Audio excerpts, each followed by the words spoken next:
So in the news media, we've heard a lot of discussion of late about the importance of releasing captive, reared, adult pairs of wolves for genetic purposes.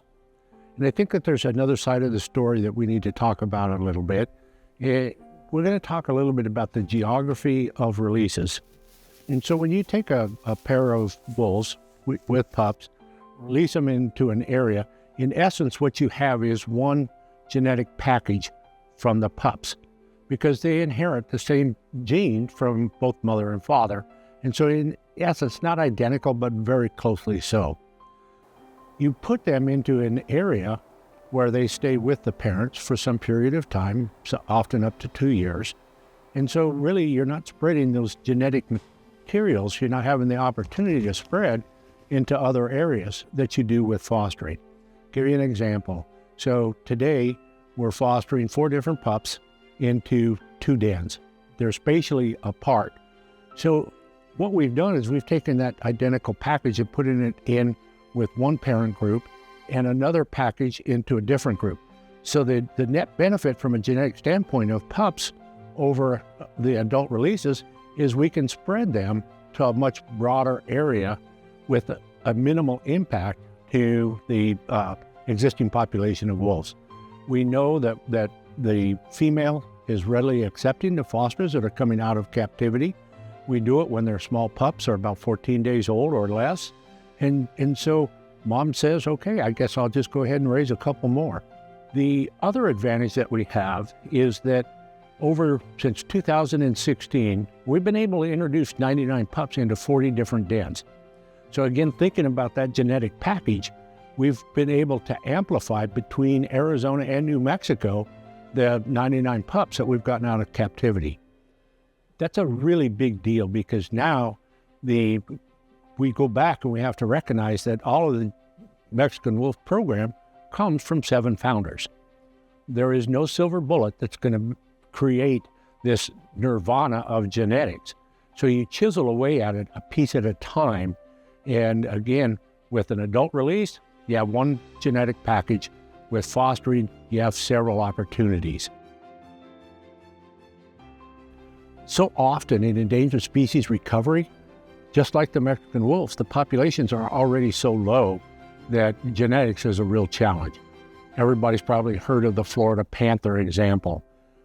We're not seeing that in Mexican wolves. What we are seeing is data that are being provided to us from the program called Saving Animals from Extinction, which is a program that runs all of the captive programs. We're actually seeing improvements in the projected genetics. When we started fostering in large numbers in 2019, the projected genetic decay, and it will decay across time because, again, there's no magic. You have what you have, and you have to manage it as best as you can. But we've actually seen an uptick in the genetic diversity from what was projected in the recovery plan. That's a really big deal. And you think about, we've done it with those 99 pups, and when you start to see that type of improvement, it really bodes well for the long-term survival of the Mexican wolf. And I think it's important to recognize that we are in this Mexican wolf recovery program as a long game. It's not a 5-year, it's not a 10-year program. And so when we're able to use these pups that are socially acceptable to most, we're able to spread the genes out, as I discussed. It's really a fantastic tool that we have available. One of the questions and challenges is, are they surviving? Well, in the recovery plan, there was a criteria that listed that we need to have 22 animals, whether they were pups that survived for 2 years or an adult that survives for a year to become a breeding component of the population. We needed 22. And we started the fostering program in earnest in 2019. April 1st of this year, 2024, we hit 18 pups that have grown to that 2-year benchmark. And so we're well ahead, not only of our 5-year objective, but we're ahead of our 10-year objective. And we anticipate that we're going to go over that 22 over the next year. One of the dilemmas that we have with pup management is we put them in at less than 14 days. They're just very small critters that are helpless. There's no way that we can use an external mark that we've been able to determine to look at survival. So what we do is we use a small injection. It's what you would use for your dog, so you could track your dog. It's the same device. So we put that in, and that's our clue when we catch that animal later that was a foster.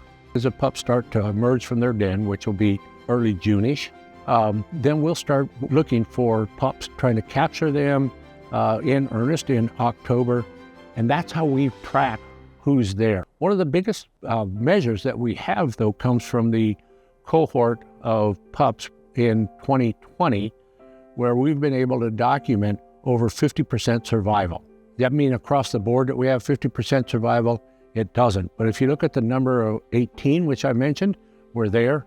We had 50% survival, and there's nothing that would indicate that fostered pups survive at any lesser rate than their wild siblings. So we believe that we have more out there. And again, we trap in earnest to try and find them, but we know that we're having success. We know that from fostered pups, they themselves have had litters. Those fostered pups have had litters, and those pups have had litters. So we're now 3 generations deep, tracing back to fostered pups.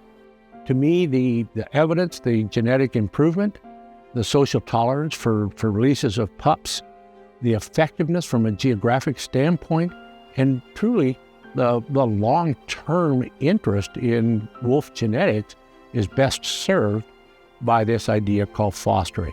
I know there's a lot of interest in adults, and I think a lot of that is based more on emotional attachment to that concept rather than the biology. And I think it's important that as we talk to Arizona's public about Mexican wolf recovery and management, we look at the data that are available and let the biologists use the best information that they have available to them to guide not only the short term, but also the 100-year goal for recovery of Mexican wolves.